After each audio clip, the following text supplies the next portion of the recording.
दोस्तों, आप बहुत मेहनत करके पैसा कमाते हो और उसमें से बहुत सारा पैसा टैक्स में चला जाता है और एज ए सिटीजन हमें टैक्स देना भी चाहिए। लेकिन बहुत से ऐसे सेक्शन होते हैं जिसके अंडर हमें बहुत सारा प्रिविलेज मिलता है टैक्स बचाने का, और ऐसे ही एक सेक्शन है 80C। 80C के अंडर हम टैक्स बचा सकते हैं और टैक्स बचाने के साथ साथ वो टैक्स बचाए हुए पैसे पे हम बहुत अच्छा रिटर्न भी बना सकते हैं। आज हम इस वीडियो में बात करने वाले हैं 7 ऐसे तरीकों की 80C के अंडर जिसमें हम इन्वेस्टमेंट करके टैक्स बचाने के साथ साथ उस पैसे पे रिटर्न भी बना सकते हैं। मैं जगदीप सिंह आपका स्वागत करता हूं ग्रो चैनल में। चलिए स्टार्ट करते हैं आज का वीडियो, जिसमें हम बात करने वाले हैं आप कैसे टैक्स बचा सकते हो और टैक्स बचाने के कौन कौन से तरीके हैं और कौन से तरीके का क्या फायदा है और क्या नुकसान है। दोस्तों, अगर मैं सबसे पहले तरीके की बात करूं जिसमें इन्वेस्टमेंट करके आप टैक्स बचा सकते हो तो वो होता है ELSS, equity linked saving scheme. ये एक तरीके के म्यूचुअल फंड होते हैं। अगर आप उसमें इन्वेस्टमेंट करते हो तो आपको इन्वेस्टमेंट कम से कम 3 साल तक के लिए करना पड़ता है। और अगर मैं लॉक इन पीरियड की बात करूं तो ये मिनिमम है। अगर मैं बाकी 7 तरीकों की बात करूं जहां पे इन्वेस्टमेंट करके टैक्स बचता है तो ये सबसे कम लॉक इन पीरियड है।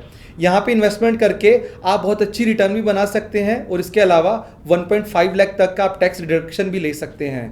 तो अगर आप 30% वाले सैलरी ब्रैकेट में आते हैं तो अगर आप 1.5 लाख रुपए यहाँ पे इन्वेस्टमेंट करते हैं तो अगर मैं बात करूँ तो आप 45,000 रुपीज़ का टैक्स, और अगर आप नॉर्मल में बात करूँ पिछले 1 साल के रिटर्न की तो ELSS ने पिछले 1 साल में 12% के अराउंड रिटर्न दिया है।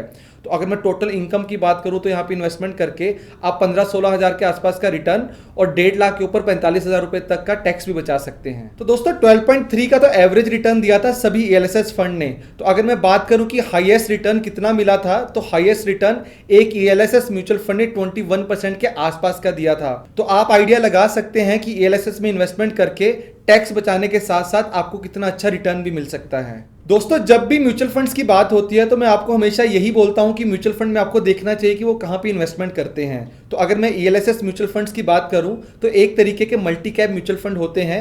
मल्टी कैप मतलब कि लार्ज कैप, स्मॉल कैप और मिड कैप सभी जगह पे इन्वेस्टमेंट करते हैं। ये अपना इन्वेस्टमेंट ऑब्जेक्टिव बताते हैं, उसके अकॉर्डिंग ही इन्वेस्टमेंट करते हैं और ये ट्राई करते हैं कि आपको बहुत अच्छी रिटर्न दे सकें। लेकिन हम जब भी इन्वेस्टमेंट करते हैं तो हमें अपने रिस्क का आइडिया लगाना चाहिए और उसके बाद ही चूज करना चाहिए कि हमें कौन से ELSS में इन्वेस्टमेंट करना है। लेकिन आप थोड़ी सी अच्छी रिसर्च करके अगर आप थोड़े से लॉन्गर होराइजन के लिए इन्वेस्टमेंट करते हैं, जैसे कि यहाँ पे आपको 3 साल के लिए मिनिमम इन्वेस्टमेंट करना ही पड़ता है, तो ELSS एक बहुत अच्छा ऑप्शन हो सकता है टैक्स बचाने के लिए भी और एक अच्छी रिटर्न बनाने के लिए भी। चलिए अब बात करते हैं सेकंड तरीके की जिसमें आप इन्वेस्टमेंट करके टैक्स बचा सकते हैं 80C के अंडर, और यह है PPF, पब्लिक प्रोविडेंट फंड। ये एक इन्वेस्टमेंट स्कीम है, ये एक सेविंग स्कीम है जहां पे आप इन्वेस्टमेंट करते हैं अगर 15 साल के लिए तो आपको इन्वेस्टमेंट किए हुए पैसे पे टैक्स रिडक्शन मिलता है और यहाँ पे मैक्सिमम जो आप टैक्स रिडक्शन ले सकते हैं वो 1.5 लाख तक का होता है। अब मैं बात करता हूँ इसके ऊपर रिटर्न की। तो PPF अभी आपको नॉर्मल रिटर्न देता है 8.1% के आसपास।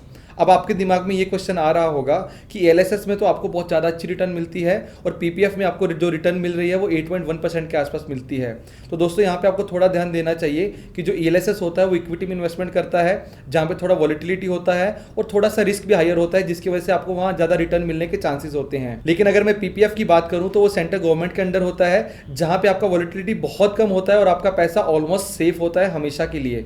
और अगर मैं रिटर्न की बात करूँ तो 8.1% एक ठीक ठाक रिटर्न भी है। तो अब आपके दिमाग में ये क्वेश्चन आ रहा होगा कि अगर मैं PPF में इन्वेस्टमेंट करता हूं तो मेरा पैसा 15 साल के लिए ब्लॉक हो जाता है। अब मान लो कि मुझे 3 या 4 साल बाद पैसे की जरूरत पड़ती है तो मैं क्या करूंगा, उस केस में मेरे पास क्या ऑप्शन बचता है। तो दोस्तों, PPF के केस में आपको एक ऑप्शन मिलता है कि आपने जो पैसा इन्वेस्ट किया है उसके ऊपर आप लोन ले सकते हो।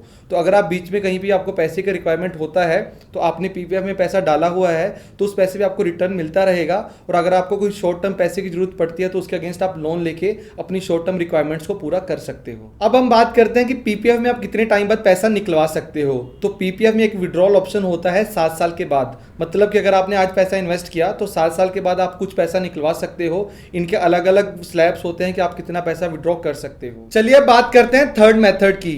तो अब आप सोच रहे होंगे कि मैं PPF कहीं पे इन्वेस्टमेंट नहीं करना चाहता, मैं ELSS में भी पैसा नहीं डालना चाहता क्योंकि मैं नॉर्मली बैंक के साथ डील करता हूं और मुझे बहुत सेफ लगता है जब मैं अपना पैसा बैंक में रखता हूं।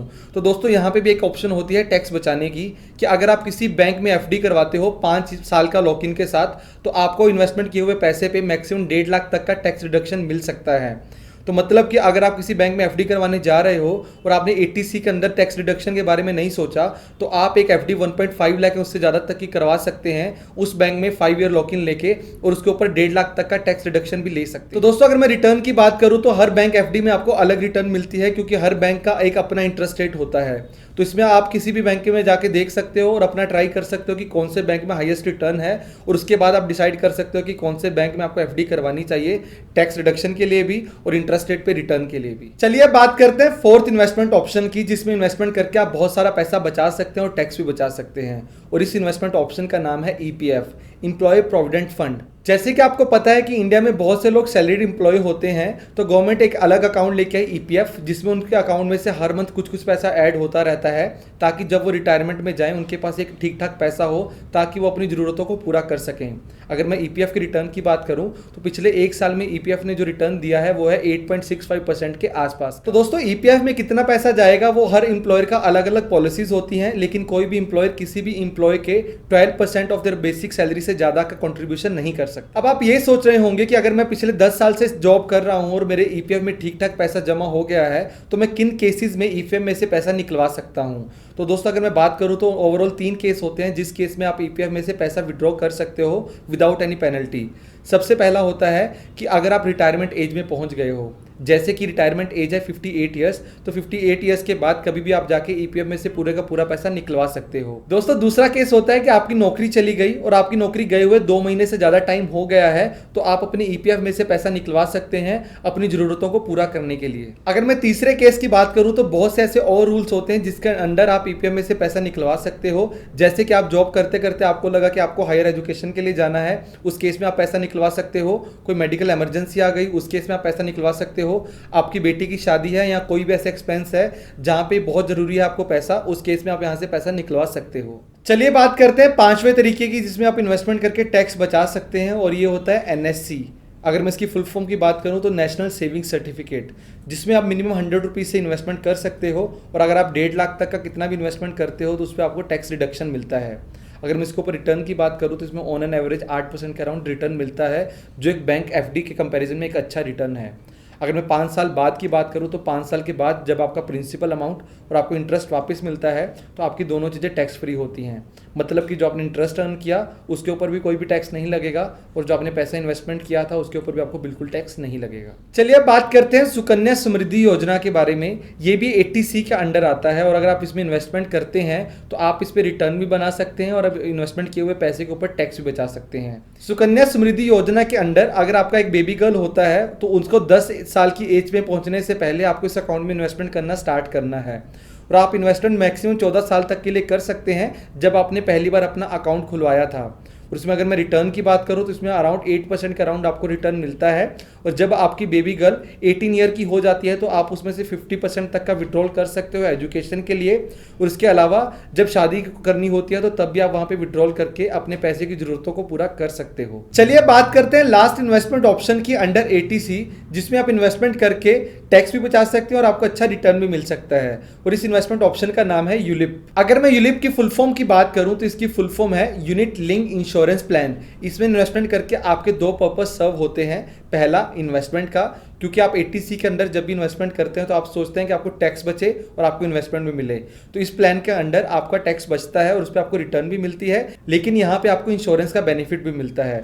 तो यहाँ पे आपके 2 पर्पस सर्व हो रहे हैं, लेकिन यहाँ इसमें से कुछ अमाउंट आपके इंश्योरेंस के प्रीमियम में चली जाएगी और कुछ अमाउंट आपकी इन्वेस्टमेंट में चली जाएगी, और वो इन्वेस्टमेंट आप इक्विटी या डेट में आप खुद डिसाइड कर सकते हैं कि आपको कहाँ पे इन्वेस्ट करना है, और उसको आप आगे जाके चेंज भी कर सकते हैं, जिसका अलग अलग जगह पे अलग अलग तरीके से एक्सपेंस होता है। तो दोस्तों ये तो थे इन्वेस्टमेंट के तरीके अंडर 80C, जिसमें इन्वेस्टमेंट करके आप टैक्स बचा सकते हैं। लेकिन अब आपको यहाँ पे ये नहीं सोचना चाहिए कि आपको किसी एक प्लान के अंडर ही इन्वेस्टमेंट करनी है, क्योंकि बहुत से लोग अपने रिस्क को देखते हुए हर चीज़ में डाइवर्सिफिकेशन करना चाहते हैं।